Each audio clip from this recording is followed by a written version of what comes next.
मुंबईत शासकीय विश्रामगृहात आमदार डॉक्टर सुरेशभाऊ खाडे यांनी घेतली महापालिका अधिकाऱ्यांची आढावा बैठक। चुकीचे प्रस्ताव करणाऱ्या अधिकाऱ्यांची चौकशी करण्याचे दिले आदेश।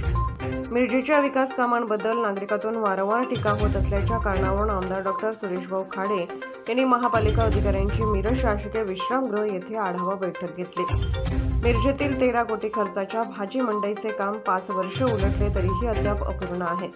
मंडईला जाण्यासाठी रस्ता नसतानाही या कामाचा चुकीचा प्रस्ताव तयार करणाऱ्या महापालिका अधिकाऱ्यांवर कारवाई करणार असल्याचे त्यांनी सांगितले। महापालिकेने वाढवलेली घरपट्टी अन्यायी असून याबाबत पालकमंत्र्यांसोबत बैठकीत निर्णय घेणार असल्याचे त्यांनी सांगितले। शहरात भटक्या व मोकाट कुत्र्यांची संख्या मोठ्या प्रमाणात वाढली असून दररोज मोकाट कुत्री पकडण्याचे आदेश प्रशासनाला दिल्याचे त्यांनी सांगितले। मिरज शहरात न्यू इंग्लिश स्कूल पिछाडीस व मिरज क्रीडा संकुलाजवळील महापालिकेचे राखीव भूखंड ताब्यात घेऊन तो विकसित करण्यात येत असल्याचे त्यांनी सांगितले। छत्रपती शिवाजी क्रीडांगणासाठी 3.5 कोटी रुपये खर्च झाले असून आणखी 2.5 कोटी रुपये खर्चाचा प्रस्ताव आहे। क्रीडांगणातील कामांची पाहणी करून तेथे आवश्यक सुविधा देण्यात येणार असल्याचे त्यांनी सांगितले। आमदार खाडे यांनी महापालिका आयुक्त गुप्ता व महापालिका अधिकारी व माजी नगरसेवकांसोबत बैठक घेऊन मिरजेतील 15 प्रलंबित कामाबाबत चर्चा करून जुलैपर्यंत ही सर्व कामे पूर्ण करण्याच्या सूचना दिल्या। शहराची एक महानगरपालिकेच्या विकास कामाची आणि जी कामं प्रलंबित त्यासाठी एक आढावा बैठक घेतली आपण। त्यासाठी आयुक्त साहेब इथे उपस्थित होते, उपायुक्त सगळे होते, काही नगरसेवक प्रतिनिधी असे सगळे ज्येष्ठ श्रेष्ठ सगळे आले होते। ज्याला हे विषय माहीत आहेत ते विषय सगळे घेऊन आले होते। त्यांच्यासमोर एक जवळजवळ 4 तास बैठक आता झाली। एक विषय करत असे 15 विषयावर आम्ही गहन चर्चा केली।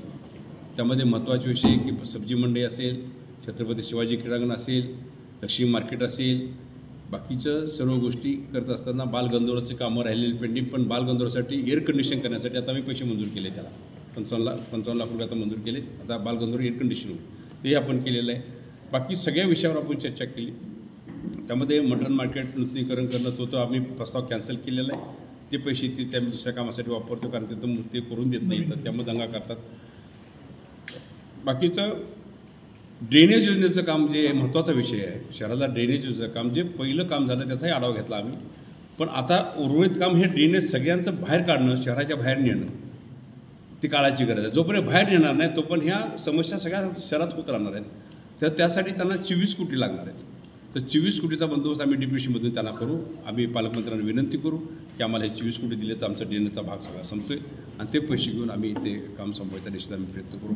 असे बरेच विषय करत असताना आता गणेश तलावचा सुशोभीकरणाचा विषय होता, तिथं तो सरकारचा आणि त्यांचा काहीतरी वाद आहे, ते कोर्टात केस आहे, त्यामुळे तो वाद मिटेल त्यांचा आम्ही निर्णय करू।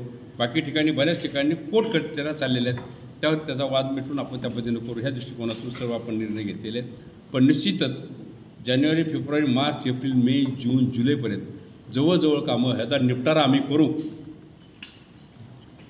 एकच महिना सांगू का, जुलै ऑगस्टपर्यंत आम्ही ह्याचा निपटारा जवळजवळ 21 मेपर्यंत आम्ही ह्याचा निपटारा करायचा आमचा प्रयत्न चाललेला आहे। ज्या ज्या अधिकाऱ्यांना जिथं जिथं कामं झाली त्याचा आढावा घेण्यासाठी माजी नगरसेवक त्या वॉर्डचे असतील आणि बाकीचे सगळे अधिकारी त्यांची जॉईंट एक तिथं व्हिजिट करून त्याचं जॉईंट आढावा घ्या सांगितलेला आहे। तोही आढावा आपल्याला की कामं कुठली पिंड राहिली, त्यामुळे कामं हे आता स्पीडमध्ये जातील।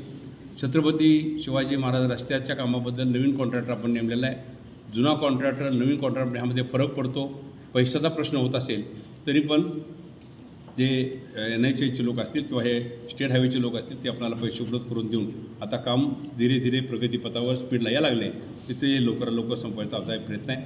माझं रोज त्यांच्याशी बोलणं होतं, काम काटलं चाललं काय चाललं आहे, लाईट फिटिंग द्यायला जाता तर साईडला प्लेट लावतील, गार्डनचं काम होईल आणि बाकीचं ड्रेनेजचं काम आहे हे मग त्या ड्रेनेजचं काम नंतर करू आपण। पण त्याला महानगरपालिका विश्वास घेऊन ड्रेनेजचं काम करायला लागेल, कारण त्या ठिकाणी पायपा आहेत, वायर आहेत, ते सगळं चेक करून त्यामध्ये आपल्याला करायला लागेल किंवा मग नगरपालिकेलाच आम्ही हे काम द्यायचा माझा प्लॅन आहे। त्या पद्धतीने तो प्लॅन देऊन आपण ते काम कंप्लीट करणार आहोत। तेलंगणाचं आता जे काम झालं 3 कोटी 3.5 कोटीचं 3.75 काम झालं, ते झालं का नाही सर्वे करण्यासाठी उद्या अधिकारी आणि लोकप्रतिनिधी जात आहेत तिथं आणि क्रॉस चेक करत आहेत सगळं झालं का नाही। आणि जे उर्वरित 2-2.5 कोटी आले ते 2.5 कोटी ते पीडब्ल्यूला काम केलेलं आहे। ते पीडब्ल्यूच्या माध्यमातून बैठक करून त्याचा काय कामं करायची काय नाही करायचं ह्याचा आढावा तयार आहे आपल्याकडे आणि त्या पद्धतीने तो आढावाप्रमाणे कामाचं चालू करायचं आपल्याला। त्यामुळं जे जे मुद्दे त्यात आलेले ते मुद्दे निकाली लागतील असं माझा अंदाज आहे। घरपट्टीचा विषय जर बघितला तर हा अन्याय झालेला विषय आहे. मी मध्येही मांडलं होतं. घरपट्टीवर हा अन्यायधारक हा लादलेला विषय आहे. लादलेला नाही अजून, पण त्यांनी आता तक्रार मागवल्या, पण तक्रार नाही दिली म्हणून त्याला ते मान्य झालं असा मुद्दा नाही आहे. पण कालच पालकमंत्री दादा आले होते, त्यांच्याशी आम्ही चर्चा केली. त्यांनी आयुक्ताला सांगितलं की हिअरिंग घेतल्यानंतर निर्णय करायच्या अगोदर आमच्याशी बोलून घ्या, आमच्याशी चर्चा करून घ्या, आमच्याशी मिटिंग करून घ्या आणि नंतर आपण मग शासन दरबार मारून त्याचा निर्णय केला जाईल. तोपर्यंत कुठलाही निर्णय उचित धरणार नाही, उचित करायचा नाही. मंडईचं काम जवळजवळ ते किती साली झालं, 13 ते पैसे आले. अजून इथे काम होतं, टेंडर झालं. ते 18-19 टेंडर झालं असेल तर ते अजून काम पूर्ण होत नसेल. पण ज्या लोकांनी हा प्रस्ताव शासनाला पाठवला, हा प्रस्ताव चुकीचा पाठवून मान्यता घेतली, पण प्रॅक्टिकली हिचं आपल्याकडं कुठेही त्याची मान्यता नाही आहे आणि तसं दिसत नसेल, त्यासाठी आम्ही आयुक्तांना आदेश केले की ताबडतोब जर हे चुकीचे प्रस्ताव पाठले असतील आणि मान्यता घेतली असतील आणि तशी परिस्थिती आता जागेवर नसेल आणि ज्या अधिकारी हे केलं असेल तर त्याच्यावर ताबडतोब कारवाई करा आणि ताबडतोब ह्या कोर्ट कचेऱ्या ताबडतोब ह्या महिन्याभरात सगळ्या क्लिअर करून आपण काम चालू करा. जिथं कोर्टात केस आहे म्हणून थांबता येणार नाही. स्टे आणला असेल तर थांबता येईल, पण नुसती केस टाकलेली आहे आणि मग थांबायचा म्हणून थांबता येणार नाही. प्रशासन काम करेल.